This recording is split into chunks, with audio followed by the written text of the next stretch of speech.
Hi అందరికీ. ఈరోజు నేను మీకు ఇంకో మంచి టేస్టీ రెసిపీతో వచ్చేసాను. అదే టొమాటో చట్నీ. ఇదైతే మినిమం 3 months అయితే ఈజీగా ఉంటుంది, కానీ అన్ని డేస్ అయితే మనం ఉంచాం కదా. టేస్ట్ అయితే చాలా బాగుంది. ఎందుకు నేను వీఆర్కే డైట్లో ఉన్నాను కాబట్టి తినలేదు, కానీ అంటే టేస్ట్ అయితే చూశాను. కానీ వేడి వేడి అన్నంలో పచ్చడి వేసుకొని నాకు వెంటనే తినాలనిపించేసింది, కానీ డైట్ ఆపేసింది నన్ను. అంత బాగుంది. ఒక్కసారి మీరు ట్రై చేయండి ఇలా చాలా సింపుల్ వేలో. సో దానికి నేను ఒక 3 spoons ఆవాలు, ఒక 1 full spoon మెంతులు 2 కలిపి నేను వేయించేసుకుంటున్నాను. అంటే విడివిడిగా కూడా చేసుకోవచ్చు, నాకు అంత టైం లేదు కాబట్టి సో ఫాస్ట్గా చేసేస్తున్నాను. సో 3 spoons ఆవాలు, 1 spoon మెంతులు వేసుకొని మంచిగా వేయించుకున్నాక నేను ఒక 1/2 kg టొమాటోలు తీసుకున్నాను.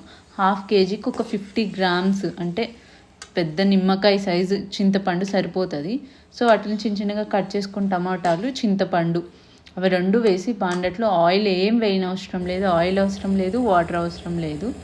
సో అవి చింతపండు వేసి బాగా ఉడికించాలి.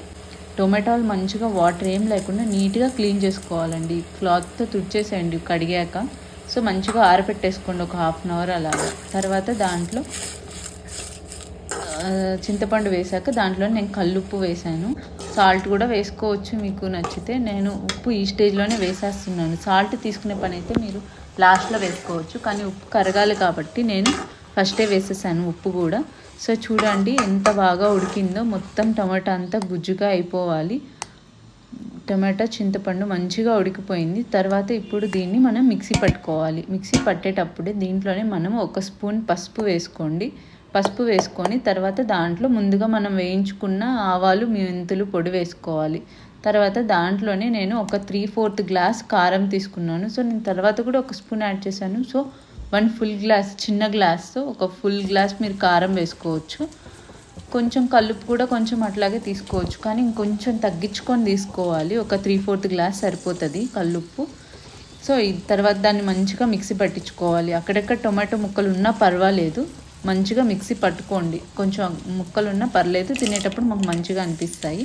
తర్వాత దీనికి మెయిన్ పోపు పెట్టుకోవాలి. పోపు పెట్టుకుంటే ఎక్కువ రోజులు నిల్వ ఉండడానికి ఉపయోగపడుతుంది, అండ్ టేస్ట్ కూడా బాగుంటుంది. సో దీంట్లోకి నేను ఒక 200 grams వరకు ఆయిల్ వేసుకున్నాను.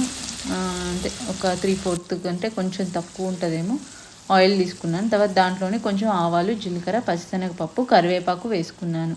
ఇవన్నీ వేసుకొని అవన్నీ బాగా వేగాక దాంట్లోనే ముందుగా మనం మిక్సీ పట్టించుకున్న టొమాటో పచ్చడి వేసుకోవాలి.